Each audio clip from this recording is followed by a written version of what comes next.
So good morning guys. तो चलिए start करते हैं आज के यानी कि 10 फरवरी के इंपॉर्टेंट करंट अफेयर्स को। तो इस प्रश्न में आपसे पूछ रहे हैं 2024 में किसे भारत रत्न से सम्मानित नहीं किया गया है। तो आपके पास 4 ऑप्शन है और इसका सही उत्तर होगा रतन टाटा जी। तो अब आपको याद रखना है 2024 में 5 लोगों को भारत रत्न सम्मान के लिए चुना गया है और इन 5 में से 2 नाम हम ऑलरेडी पढ़ चुके हैं। एक बिहार के पूर्व मुख्यमंत्री कर्पूरी ठाकुर जी थे, फिर हमने दूसरा नाम पढ़ा था लाल कृष्ण आडवाणी जी का, और उसके बाद अब 3 नामों की और घोषणा कर दी गई है। वो 3 नाम कौन कौन है उनके बारे में आपको बताता हूं। एक नाम है पीवी नरसिम्हा राव जी। ये भारत के पूर्व प्रधानमंत्री थे, 9th नंबर के प्रधानमंत्री थे ये 1991 से लेकर 96 तक, और उससे पहले ये आंध्र प्रदेश के मुख्यमंत्री भी रहे थे। इनका जन्म हुआ था तेलंगाना में, तो इनको चुना गया। एक चौधरी चरण सिंह जी, आप सबने नाम सुना होगा, ये भी हमारे पूर्व प्रधानमंत्री थे, भारत के 5वें नंबर के प्रधानमंत्री। आप जानते होंगे इनकी जयंती को ही हम यानी कि 23 दिसंबर को राष्ट्रीय किसान दिवस, नेशनल फार्मर डे के रूप में मनाते हैं। इनका जन्म उत्तर प्रदेश में हुआ था। और एक है MS स्वामीनाथन, जिनका जन्म हुआ था तमिलनाडु में। आप जानते हो भारत में हरित क्रांति का जनक इनको कहा जाता है, father of green revolution in India. तो अभी इन 3 और सम्मानित लोगों को भारत रत्न दिए जाने की घोषणा कर दी गई है। तो 3 ये नए नाम हो गए, बाकी 2 नाम हम पढ़ चुके हैं, कर्पूरी ठाकुर जी और लाल कृष्ण आडवाणी। तो टोटल कितने भारत रत्न दिए जा रहे हैं इस बार? 5 दिए जा रहे हैं। और यही सबसे बड़ी बात है, क्योंकि जब से भारत रत्न देना शुरू किया गया है, और कब से शुरू किया गया है? 1954 से। ये भारत का सर्वोच्च नागरिक सम्मान है भारत रत्न। पहली बार दिया गया था ये 1954 में। तो स्टार्टिंग में ये मैक्सिमम 3 लोगों को दिया गया था। 3 कौन? डॉक्टर सर्वपल्ली राधाकृष्णन जो हमारे दूसरे नंबर के प्रेसिडेंट थे, सी राजगोपालाचारी और CV रमन जी। फिर मैंने आपको ये भी बताया था अभी आखिरी बार 2019 में दिया गया था, तब दिया था प्रणब मुखर्जी, भूपेन हजारिका और नानाजी देशमुख। तो अभी तक का इतिहास हम उठा के देखते हैं तो कभी भी 3 से ज्यादा लोगों को नहीं दिया गया। हाँ, एक एक्सेप्शन जरूर है, एक अपवाद जरूर है।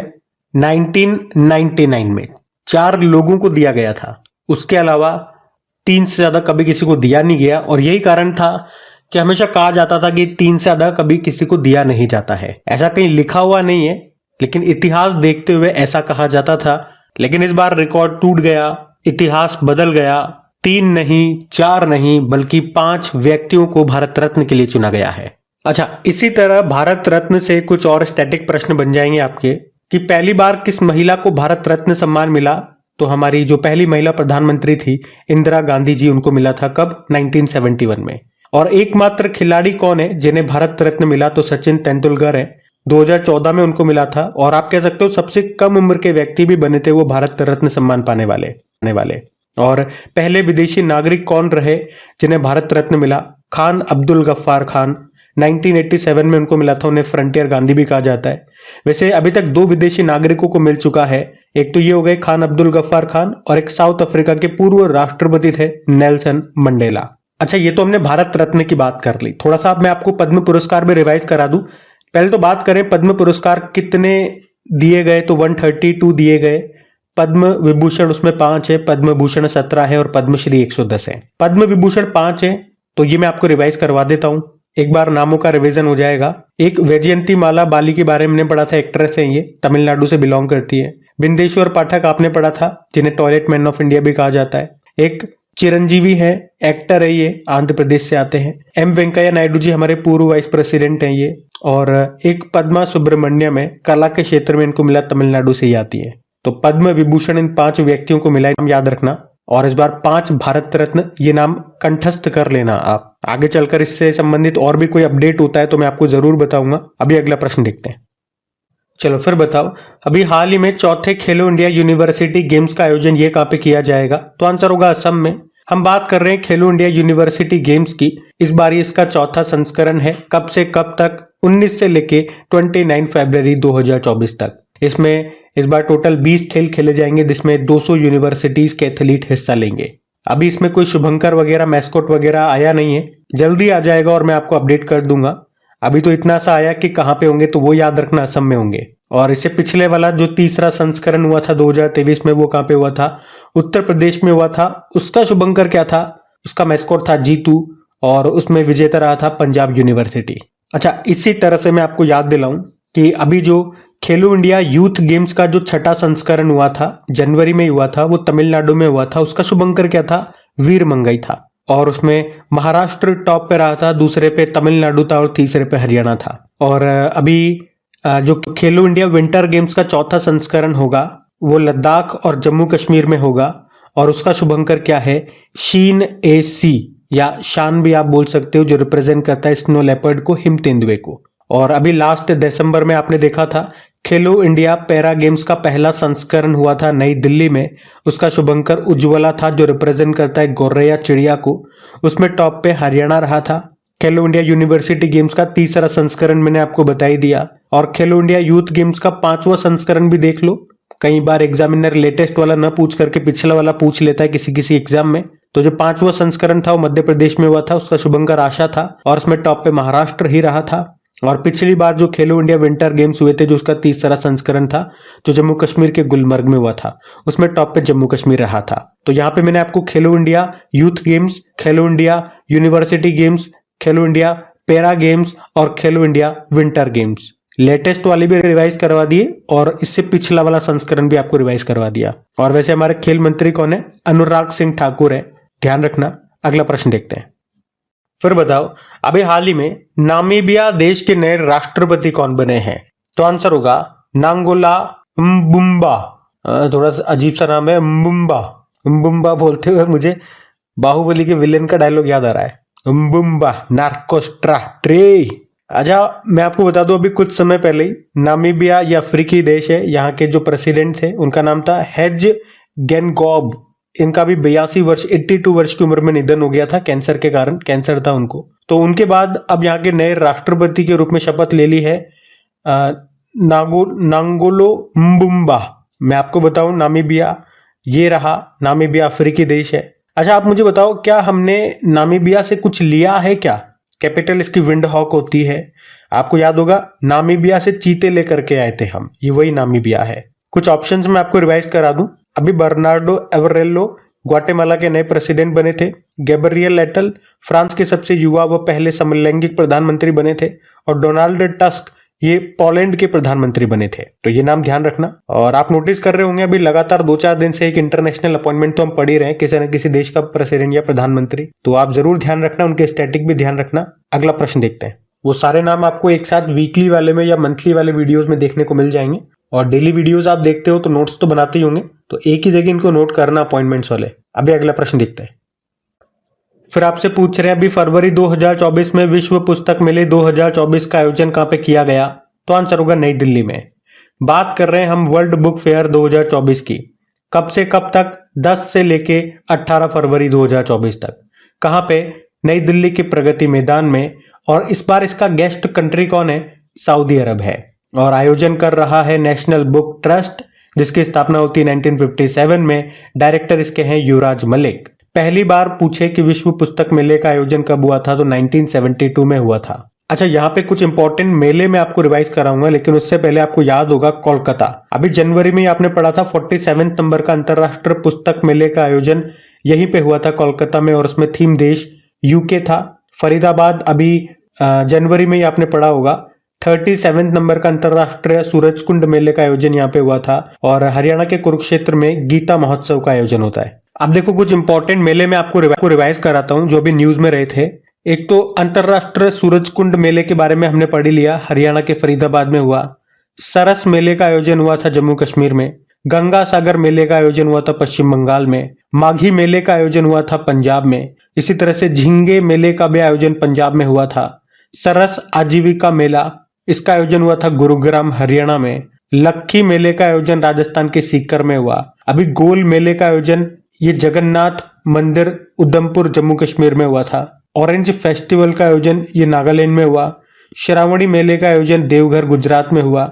और एशिया का सबसे बड़ा अंतरराष्ट्रीय खाद्य और आतिथ्य मेला, जिसे आप आहार बोलते हो, इसका आयोजन नई दिल्ली में हुआ था। तो पिछले एक साल में कुछ इंपॉर्टेंट मेले मैंने यहाँ पे आपको कवर किए, क्योंकि मेले से संबंधित प्रश्न था। और आपको पता है जो भी प्रश्न होता है उसी से संबंधित मैं आपको पिछले एक साल या पिछले 6 महीने के करंट अफेयर्स का रिवीजन कराने की कोशिश करता हूँ। ये मैं आपको हर बार कराता हूँ, बार बार कराता हूँ, जब भी हमें मौका मिलता है, ताकि आपको आधी से ज्यादा चीजें इसी क्लास में याद हो जाए।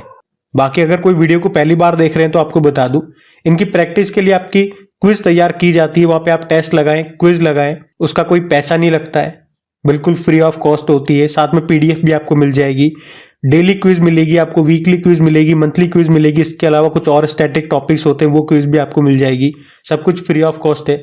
अपनी क्रिक एग्जाम एप्लीकेशन में ये सारी चीजें मिलेंगी, जिसका लिंक आपको नीचे डिस्क्रिप्शन बॉक्स में मिल जाएगा। तो अगर आप क्रिक एग्जाम चैनल पे पहली बार हैं, कंटेंट अगर आपको अच्छा लगता है तो एक तो वीडियो को लाइक करके अपने दोस्तों के साथ में अपने स्टडी ग्रुप में शेयर जरूर करना, और इसे सब्सक्राइब करके बेल आइकन को जरूर प्रेस कर लेना, क्योंकि आप में से बहुत से स्टूडेंट सब्सक्राइब कर लेते हैं लेकिन बेल आइकन को प्रेस नहीं करते, तो उनको नोटिफिकेशन नहीं मिल पाते हैं। तो आप याद से कर लेना। अभी हम अगला प्रश्न देखते हैं।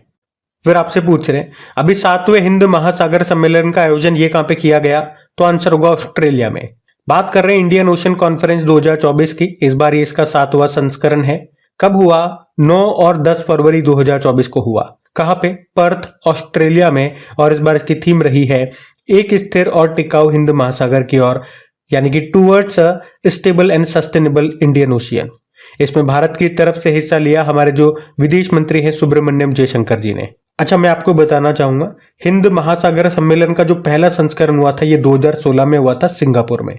लास्ट वाला छठा जो संस्करण था वो ढाका बांग्लादेश में हुआ, और अभी ये 7वां सम्मेलन हुआ ऑस्ट्रेलिया के पर्थ में।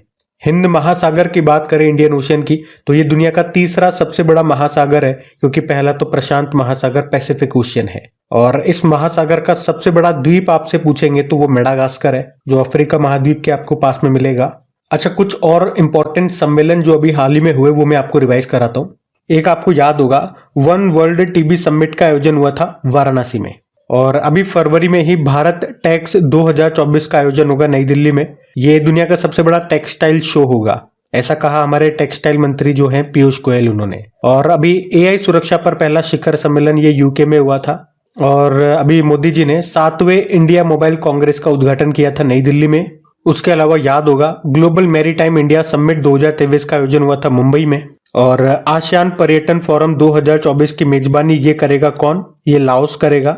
और याद रखना, 2023 से लेकर 2027 तक विश्व मौसम विज्ञान संगठन की अध्यक्षता ये यूनाइटेड अरब अमीरात के पास में है। और विश्व मौसम विज्ञान संगठन यानी कि वर्ल्ड मेटेरोलॉजिकल ऑर्गेनाइजेशन के अध्यक्ष कौन बनाए गए थे? डॉक्टर अब्दुल्ला अल मंडोस। और अभी यूनाइटेड अरब अमीरात से याद होगा, कोप 28 का आयोजन 2023 में यहीं पे हुआ था। आप लोग बताओ कमेंट करके, 2024 में कोप 29 का आयोजन ये कहां पे होगा? बाकी प्रकृति के संरक्षण के लिए अंतरराष्ट्रीय संघ यानी कि IUCN की विश्व संरक्षण कांग्रेस 2025 की मेजबानी करेगा यूनाइटेड अरब अमीरात ही।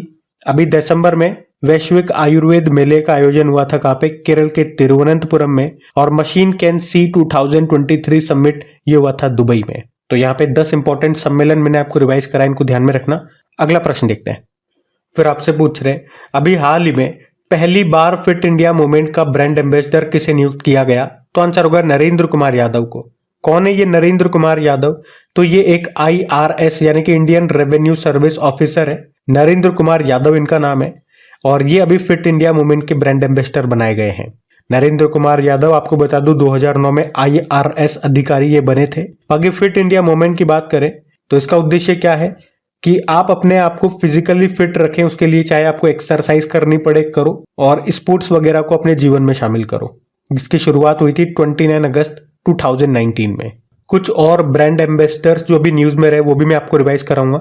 तो एक तो आपको याद होगा महेंद्र सिंह धोनी, ये भी स्वराज ट्रैक्टर के बने थे, जियो मार्ट के बने थे, लेज के बने थे, SBI के ब्रांड एम्बेसडर बने थे, इन सब के बने।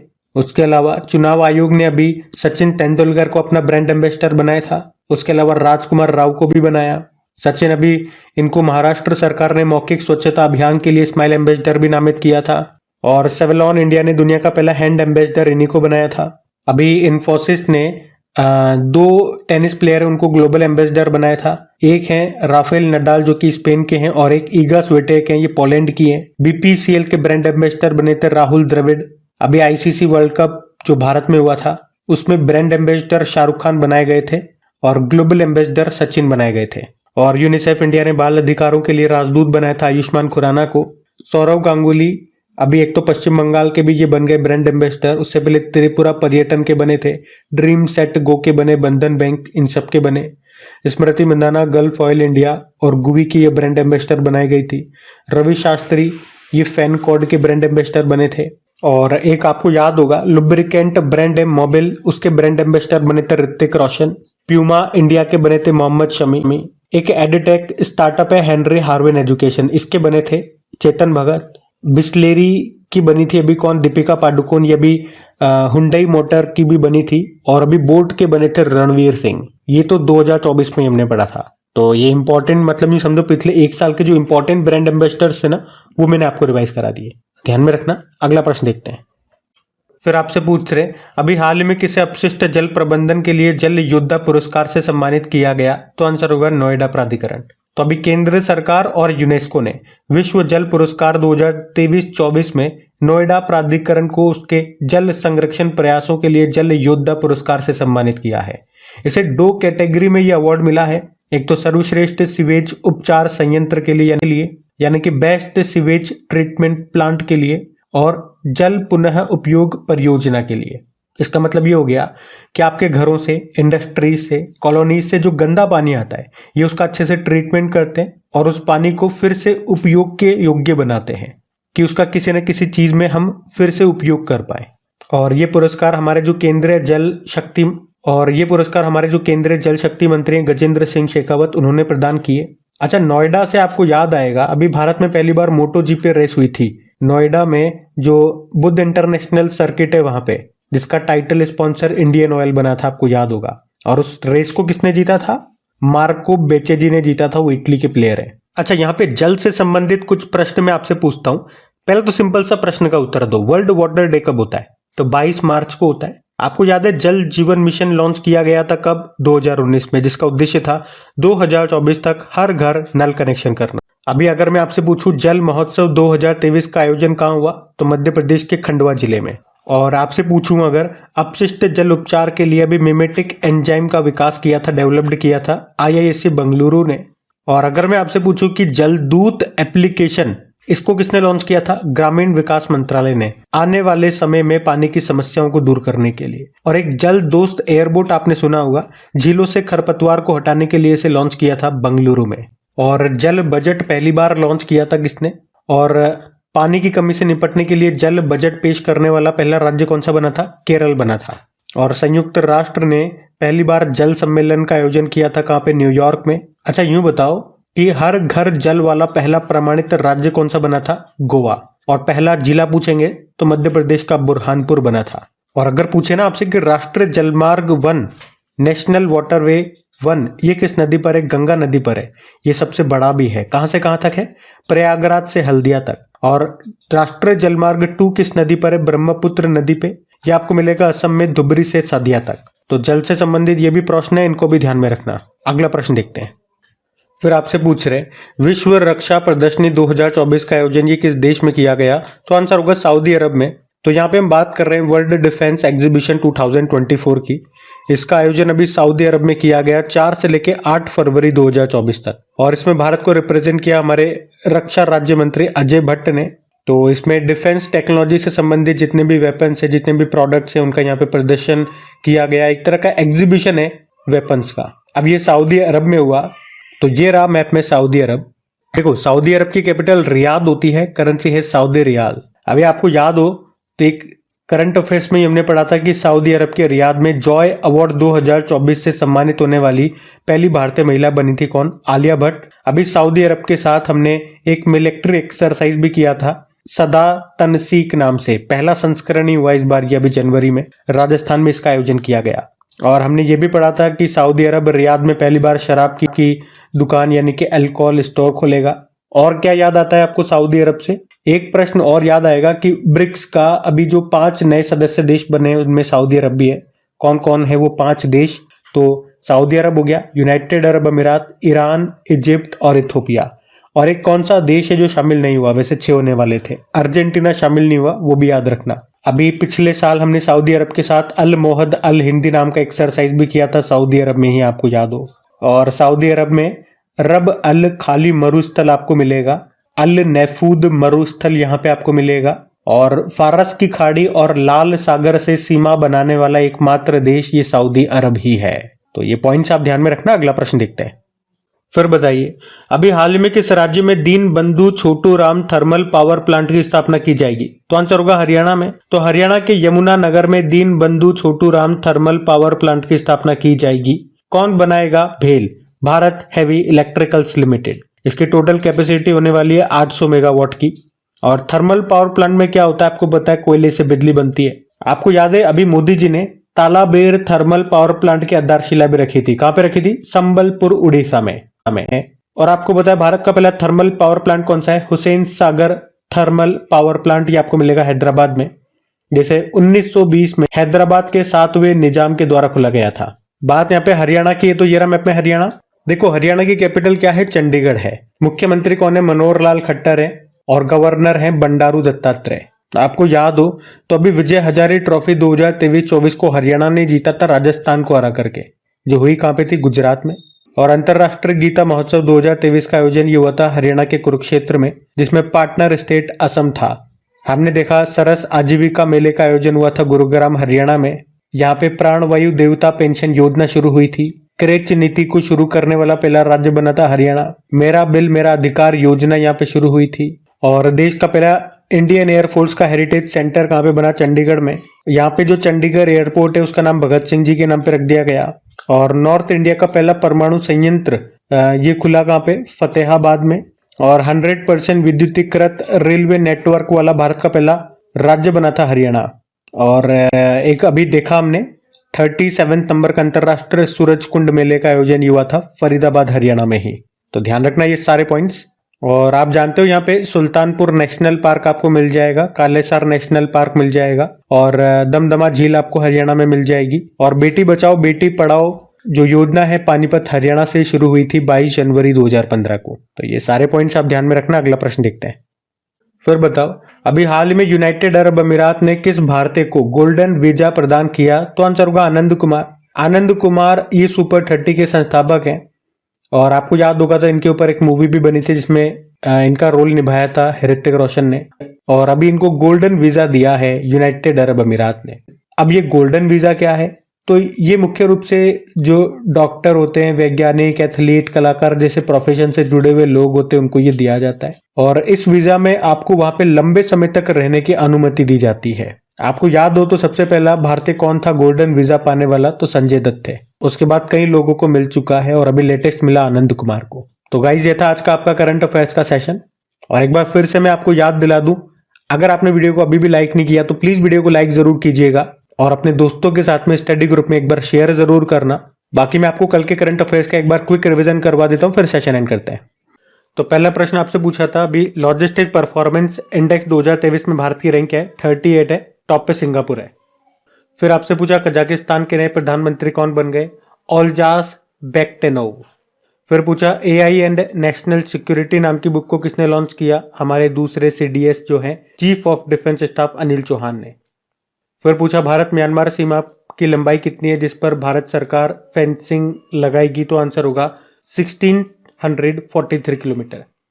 फिर पूछा था वर्ल्ड गवर्नमेंट समिट 2024 का आयोजन कहाँ पे हुआ? दुबई में। फिर पूछा WHO की ग्लोबल कैंसर बर्डन रिपोर्ट के अनुसार वर्ष 2022 में किस कैंसर के सर्वाधिक मामले दर्ज हुए? Lungs cancer. फिर पूछा भारत ने एशियन डेवलपमेंट बैंक की कंट्री निदेशक कौन बनी? तो आंसर होगा मिया ओका। फिर पूछा अभी किस फाउंडेशन ने नोएडा एयरपोर्ट के पास आदि योगी शिव की 242 फीट ऊंची प्रतिमा बनाने की घोषणा की? ईशा फाउंडेशन। फिर पूछा देश के पूर्व राष्ट्रपति सेबेस्टियन पिनरे की हेलीकॉप्टर में अभी हादसे में निधन हो गया? तो आंसर होगा चिली। और आखिरी प्रश्न पूछा था अभी हाल ही में किस राज्य में बापू टावर का उद्घाटन किया गया? तो आंसर होगा बिहार। अभी कल का होमवर्क प्रश्न देखते हैं और सेशन एंड करते हैं।